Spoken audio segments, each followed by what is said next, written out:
समानता उनके किसी धर्मशास्त्र में ही नहीं है, बराबरी उनके किसी विचारधारा में ही नहीं है। वो तो कहते हैं कि हम श्रेष्ठ है, बाकी सब नीचे है हमारे से।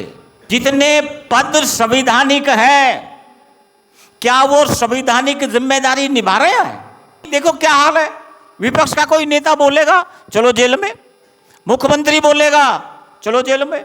चुनाव के चलते हुए मुख्यमंत्री जेल में, ये संविधान लागू है, ये लोकतंत्र है। और जिन्होंने रिश्वत ली, रंगे हाथ पकड़े गए, वो भाजपा में आ गए, वो सारे के सारे ठीक हो गए। आरक्षण की लड़ाई, संविधान की लड़ाई, लोकतंत्र की लड़ाई हमारे पुरखों ने लड़ी, हमें फल मिला है, हम फल भी नहीं रख पा रहे हैं। क्या 24 के चुनाव में उन्होंने डिक्लेयर नहीं किया कि हम संविधान बदलेंगे? डिक्लेयर कर रहे थे कि अब की बार 400 पार और संविधान हटाएंगे। उनके मंत्री कर रहे थे, उनके आयोग के चेयरमैन कर रहे थे, वित्तीय, मतलब बड़ी बड़ी हस्तियां कर रही थी कि संविधान बदलेंगे। क्यों बदलेंगे? क्या दिक्कत है उनको इस संविधान से? और हमारी समझ में नहीं आ रहा। यह संविधान बराबरी की बात करता है। यह संविधान के प्रियम्बल में ही कहता है कि सामाजिक और आर्थिक बराबरी लानी है। और अगर इनको यह पता चल गया कि संविधान का उद्देश्य यह है कि सामाजिक और आर्थिक बराबरी लानी है, तो 75 साल में तो आई नहीं, इन्होंने आने नहीं दी। तो इसका इंतजाम कुछ किया जाए, अगर समाज की समझ में आ जाए कि सामाजिक बराबरी, आर्थिक बराबरी अगर आ जाए, तो क्या हमारे लोगों की वोट को ये खरीद पाएंगे? उदाहरण के लिए, अगर सब में सामाजिक बराबरी आ जाए, जैसे हम कहें कि शिक्षा सबके लिए हो जाएगी एक सी, सबके लिए बराबर है, एक सी एजुकेशन हो जाएगी, समानता वाली बात, तो ये 10% लोग हैं, इधर 90% लोग हैं, किसके लोग ज़्यादा एजुकेटेड हो जाएंगे अगर समानता आती है तो? फिर वीसी कौन होंगे, प्रिंसिपल कौन होंगे, आईएएस कौन होंगे, आईपीएस कौन होंगे? 90% लोगों आ जाएंगे। इसलिए समानता नहीं चाहिए। व्यापार में अगर आर्थिक रूप से समान हो गए होते, संविधान इसके लिए कह रहा है, पहले ये नहीं था, अगर आर्थिक रूप से हमें बराबरी मिली होती तो उद्योग धंधे हमारे नहीं होते क्या? हमारे पास जमीन, बड़ी बड़ी जमींदार नहीं होते, टाटा बिरला डालमियों में हमारे लोग नहीं होते क्या? होते, क्योंकि आर्थिक आपको कुछ भी करने नहीं दिया गया, नीचे रखा, धन आपको रखना ही नहीं है। संविधान ये कहता है कि सामाजिक और आर्थिक बराबरी लानी है। और अगर सामाजिक आर्थिक बराबरी आ गई होती तो क्या होता? आज हमें ये करना पड़ता? ये नहीं करना पड़ता। सामाजिक आर्थिक बराबरी ही लाना जहाँ संविधान का उद्देश्य है, और वो हुआ नहीं, तो वो तो चाहते नहीं कि सबको बराबरी आ जाए, क्योंकि वो बराबरी के ही विरुद्ध है। समानता उनके किसी धर्मशास्त्र में ही नहीं है, बराबरी उनके किसी विचारधारा में ही नहीं है। वो तो कहते हैं कि हम श्रेष्ठ है, बाकी सब नीचे है हमारे से, हर चीज में। तो वो तो समानता चाहेंगे नहीं। अब संविधान जिनके हित में है, अगर वही संविधान की लड़ाई लड़ने के लिए तैयार ना हो तो फिर क्या होने वाला है? उन्होंने तो कर दिया कि हम इस संविधान को बदलेंगे, और आप समझ रहे हो संविधान और लोकतंत्र बदला नहीं जा रहा। चुनाव आयोग क्या कर रहा है? ये संविधानिक है। चुनाव आयोग जो कर रहा है ईवीएम जो कर रही है, ये संविधानिक है। जितने पद संविधानिक है, क्या वो संवैधानिक जिम्मेदारी निभा रहे हैं? जितने संवैधानिक पद है, चाहे ये अपने आयोग के चेयरमैन है, अगर हम एससी एसटी ओबीसी के अलग अलग आयोग के चेयरमैन भी ले, ये संवैधानिक पद है, क्या ये संवैधानिक जिम्मेदारी निभा रहे हैं? किसी पार्टी के लिए है, पार्टी के लिए है, इतने डरे हुए हैं। यही चुनाव आयोग है, यही पुलिस के काम है, यही सीबीआई के, यही आईबी के। ये संवैधानिक पद पे क्या हो रहा है? फिर हम करेंगे संविधान नहीं जा रहा। संविधान तो जा रहा है, रोजगार मिल रहा है, बराबरी लाई जा रही है, सामाजिक और आर्थिक नहीं लाई जा रही। तो फिर क्या करा जाए कि संविधान और लोकतंत्र को बचाया जाए? एक ही तरीका है कि समाज को, जैसे गांधी जी ने वो नारा दिया था उधर, करो या मरो, तो हमारे लोग तो मरे हुए में, हम तो पहले ही हैं, है? मरता तो वो है जो जिंदा हो। उन्होंने तो हमें ऐसे ही माना हुआ है कि मरे हुए ही लोग हैं ये। तो गांधी जी ने उस समय नारा दिया था 42 में, वर्ल्ड वार चल रहा है, देखिए गांधी जी ने नारा दिया, इंग्लैंड जर्मन के अगेंस्ट है, जर्मन चढ़ाई करा हुआ है पूरा देश के ऊपर, अभी अवसर है, तो नारा दिया कि अंग्रेजों भारत छोड़ो और करो या मरो का नारा दिया। अभी बहुजन समाज में फूले और बाबा साहब की विचारधारा पहुंची है, अभी जरा फैलने दो तो सारे इस देश का नक्शा बदलने वाला है। इस बात से वो डरे हुए हैं अच्छी तरह से। अगर ये संविधान रहता है तो उनको सारा खतरा पैदा होगा, उनका सब कुछ जाएगा। तो वो तो इसको बदलने के प्रयास में, इसको लागू ही करने के हित में नहीं है। अब जिनके हित में है उन तक हमें जाना होगा। तो क्या करा जाए? जो बदलना चाहते हैं उनका क्या करा जाए? जो बदलने पे आमादा है उनका क्या करा जाए? उनका एक ही तरीका है, उनको एक भी हमारी वोट नहीं जानी चाहिए, एक भी। बाबा साहब ने लोकतंत्र जो हमारे को दिया है उसमें बताया है, बिना खून खराबे किए हुए, बिना किसी का सिर फोड़े और फुड़वाए, ठीक है, आपके जीवन में, सबके जीवन में सामाजिक और आर्थिक बराबरी आएगी लोकतंत्र के से।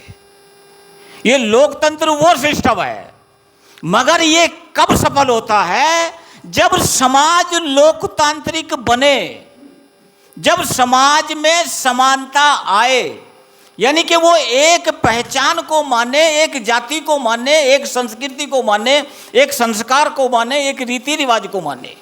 जब वो एक बने तब लोकतंत्र यहाँ पे सफल हो सकता है। और ये काम यहाँ हो सकता है भारत में, जो हमारा पहचान है मूल निवासी की, उस पहचान पे इस देश के बहुजनों को इकट्ठा किया जा सकता है। अगर ये इकट्ठा होते हैं तो समानता आती है। जो हमारा इतिहास है, जो हमारे आदर्श हैं, जो इतिहास है, जो पहचान है, जो संस्कृति है, अभी लोग क्यों नहीं आ रहे? कि झूठ इतना फैलाया हुआ है, हर घर में मंदिर मिलेगा और हमारी माताएं बहनें तो 90% ये मानती हैं कि ऊपर वाला देगा, व्रत करें, कुछ कथा करें, कुछ पूजा करें, कुछ पाठ करें, इससे मिल जाएगा। क्यों सोच रही हैं कि उनको यही बताया गया, उनको यही समझाया गया। जब झूठ ही बता दी गई, जब भूत ही बता दिए गए कि यही सब कुछ देने वाले हैं, और उन पे जब विश्वास करते हैं तो फिर वो क्या करेंगे? वो तो वही करेंगे। अब उनको वहां से निकालने के लिए आपके पास प्रचारक नहीं है, आपके पास पढ़े लिखे लोग नहीं हैं, आपके पास टाइम देने वाले लोग नहीं हैं, आपके पास सलाह देने वाले लोग हैं, पर टाइम देने वाले लोग नहीं हैं आपके पास समाज में। जब तक समाज में समय नहीं देंगे, समाज को जगाएंगे नहीं, बताएंगे नहीं, ये काम होने वाला नहीं है। और इसलिए दो काम जैसे हम कम से कम करें, एक भी वोट हमारी भारतीय जनता पार्टी को नहीं जानी चाहिए, जो समाज को बदलना चाहती है, जो संविधान को बदलना चाहती है, एक भी वोट नहीं जानी चाहिए। और दूसरा, हमारी वोट बटनी भी नहीं चाहिए। जो पार्टी इन्हें हरा सकती है उसी को वोट करना है। ये ध्यान रखना, राजनीति क्या है? सामूहिक रूप से डिसीजन करना है। राजनीति सामूहिक रूप से किसी के फेवर में डिसीजन करना है, और वोट हमारी ज़्यादा है, और अगर हमारी वोट बढ़ती है तब भी वो जीतता है, और उसको वोट देते हैं तब भी जीतता है जो संविधान बदलने पर आमादा है। उनकी पूरी तैयारी है संविधान बदलने की। ये तो कर ही रहे हैं इतना हाल, कौन सामने आएगा? अभी तो कोई बोलने को ही तैयार नहीं है, लड़ने की बात तो बहुत दूर की बात है। कोई मंत्री देखो क्या हाल है, विपक्ष का कोई नेता बोलेगा चलो जेल में, मुख्यमंत्री बोलेगा चलो जेल में। चुनाव के चलते हुए मुख्यमंत्री जेल में, ये संविधान लागू है, ये लोकतंत्र है। और जिन्होंने रिश्वत ली, रंगे हाथ पकड़े गए, वो भाजपा में आ गए, वो सारे के सारे ठीक हो गए। ये लोकतंत्र है, ये संविधान है। ये किसके हित में और किसके हित में है? जिनके अहित में है, अरे उसको जानकारी नहीं है, वो जागरूक नहीं है, वो माने बैठा है मुझे सब पता है, खा रहा है पी रहा है। तो ऐसी हालत में समाज है, चौराहे पे है, हम क्या करें? एक ही काम बचता है, संविधान के बारे में, लोकतंत्र के बारे में समाज को जागृत करके, और ये अगर हम समझा पाते हैं जो कुछ तुम्हें मिला है संविधान से मिला है, आगे भी जो कुछ मिलेगा संविधान से मिलेगा। इसलिए इस संविधान को बचाने के लिए आपको जान की बाजी लगानी पड़ेगी। हम तो 100 रुपये की भी बाजी नहीं लगा रहे, हम तो संडे भी नहीं लगा रहे। आज सब परेशान है, रोजगार नहीं मिल रहा, बेटियों की शादी नहीं हो रही है, क्यों? एजुकेटेड सर्विस वाले लड़के नहीं मिल रहे, संविधान नहीं लागू है। क्यों नहीं है? हमने प्रयास ही नहीं किया बचाने का। हम आरक्षण, हम अपना कैरियर चाहते हैं, मेरा कैरियर बढ़े, प्रमोशन मिले, मेरे बेटे को बढ़िया नौकरी मिले, प्रमोशन मिले, बस। सामाजिक आंदोलन नहीं चलाना चाहते। जब सामाजिक आंदोलन नहीं चलाना चाहते हो, ये परिणाम होगा। आरक्षण की लड़ाई, संविधान की लड़ाई, लोकतंत्र की लड़ाई हमारे पुरखों ने लड़ी, हमें फल मिला है, हम फल भी नहीं रख पा रहे हैं। हम कोई भी संघर्ष करने को तैयार नहीं है। हमें संघर्ष के लिए तैयार होना होगा।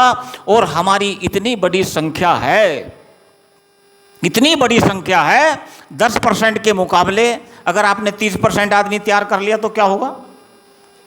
कानपुर में मैं था तो वो मजदूरों का कार्यक्रम था। एक मजदूर ने कहा जी लड़ाई करने की क्या जरूरत है इनसे, अगर 90% खड़े हो जाएं और 10% के ऊपर गिर जाएं तो क्या होगा? काम खत्म। मगर इनको खड़ा करना पड़ेगा। समाज को जगाने वाले लोग चाहिए, समाज जाग सकता है। संगठित करने वाले लोग चाहिए, समाज संगठित हो सकता है। मैं देखता हूँ लोगों के घरों में टीवी है, फ्रिज है, कूलर है, एसी है, स्कूटर है, कार है, और इसी को लेने में लगे हुए हैं जिन पे नहीं है। मगर 10-15 किताबें हैं क्या? पत्रिकाएं आती हैं क्या? मैगजीन आती हैं क्या घरों में? तुम्हें पता क्या हो क्या रहा है? मोहल्ले के बाहर क्या हो रहा है ये भी नहीं पता, स्टेट में क्या हो रहा है, सरकार क्या कर रही है, पार्लियामेंट में क्या हो रहा है, कोई मतलब नहीं। ऐसे समाज के साथ इतना धोखा होने वाला है, तो उसके लिए हमें उस समाज के पास जाके जगाने का काम करना होगा, अगर हम संविधान को बचाना चाहते हैं तो। क्योंकि सब लोग कभी भी जागते नहीं है, ये ध्यान रखना, थोड़े ही लोग जागते हैं। अगर वो समाज को जगाने के लिए आ जाते हैं तो फिर समाज जागता है। आप जितने आए हो आप प्रतिनिधि हो, किसी भी समाज के प्रतिनिधियों के माध्यम से समाज जागता है। जैसे हम यहाँ बैठे हैं, अगर हम एक विचार नहीं है, एक संस्कृति को नहीं मान रहे, एक पहचान को नहीं मान रहे, एक विचारधारा को नहीं मान रहे, एक रीति रिवाज को नहीं मान रहे, तो समाज भी नहीं मानेगा। प्रतिनिधियों के माध्यम से है, और प्रतिनिधि आए हैं, जितने भी लोग हैं ये समाज के प्रतिनिधि हैं। तो हमने एक भी वोट ये समाज को समझाना है, जो संविधान और लोकतंत्र के विरोधी हैं, इनको एक भी वोट नहीं जाना चाहिए। ये तो हमारे हाथ में है।